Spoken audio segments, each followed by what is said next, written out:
I was off-grid. Concrete walls, fluorescent buzz, a steel door that didn't open unless someone upstairs signed a piece of paper with their own blood. They patched the call through anyway. My handler's voice crackled through the comm. "It's your father's doctor." The line shifted. A breath. Then, "Mr. Ryland, I don't have long. Your father's in critical condition. Your brother and your wife, they admitted him yesterday. Claimed neglect. But I saw the bruises. This wasn't passive." My fingers tightened around the receiver. He continued. "They won't investigate. The district attorney's an old friend of theirs. I can't prove anything, but I thought you should know." He paused, then said it. "You're the only justice he's going to get." The line went dead. I stared at the wall. No expression, but something inside me had just cracked and started counting. When I surfaced, they welcomed me like a ghost. My brother, Eric, wore a smile 3 inches too wide. My wife, Anna, didn't flinch, just adjusted her necklace and said, "He doesn't remember much." My father lay in a private care home, bedridden. His hands trembled when I took them. He tried to speak, but all that came out was a moan through dry lips and cracked teeth. I noticed the bandage behind his ear, the yellowing around his jaw. Eric leaned in. "Doc says it was probably a fall." A fall?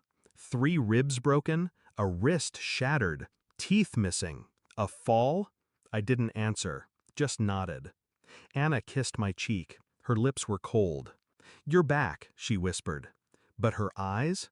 They didn't look glad. They looked annoyed, like I was inconvenient. I moved carefully, asked no questions, raised no flags. Just watched. Anna had new jewelry, new habits. She changed her phone password weekly, but not her cloud backup. Eric kept visiting the attorney's office. Dad's estate was untouched, for now. I went to the doctor in person. He showed me the old charts, then the new ones. Sedatives, restraints, a pattern of worsening injuries masked with vague explanations. They were soft-killing him, slow, untraceable, methodical. Why? I already knew. My father never updated the will. Eric and I split it, unless I was unfit or dead. I started logging everything: dates, photos, documents. Anna's messages to Eric. He'll sign it eventually, or we'll just fake it. Receipts for private security, untraceable pills. One text from her to him chilled me. "We need to finish this before Ryland gets back. He won't be as easy to control." Too late. I was already here. I waited until Dad had a good day, eyes clear, lucid, quietly aware. I handed him a pen and slid the document in front of him, a power of attorney I had prepared independently. He signed it with trembling fingers. Then I turned to Anna. We were at home. She was pouring wine. I visited the doctor again. She froze. "Oh? Yeah."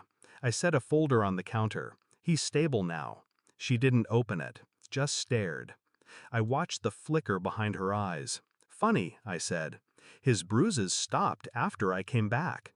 She swallowed. "What's this, Ryland?" I didn't answer. She opened the folder. Photos, chart records, her messages. One printout of her voice memo. "He's too weak to say no." She didn't cry, didn't scream, just went very still and very pale. I mailed identical copies to Eric, the DA, and 3 journalists who owed me favors.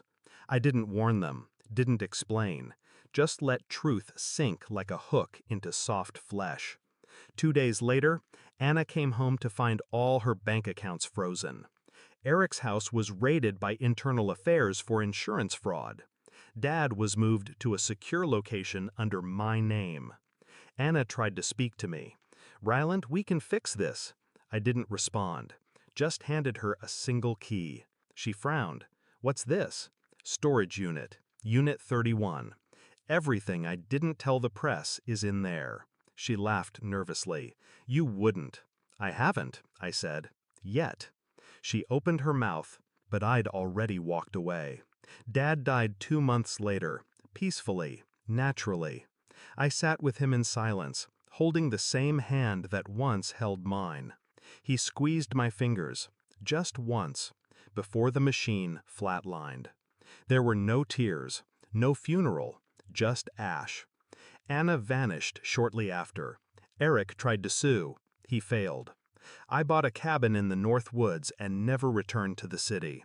Some nights, I sit by the fire and wonder what would have happened if that doctor never called, if I'd stayed in that black site just one day longer. But mostly, I sit in silence and listen to the quiet, because justice, true justice, isn't loud. It's final.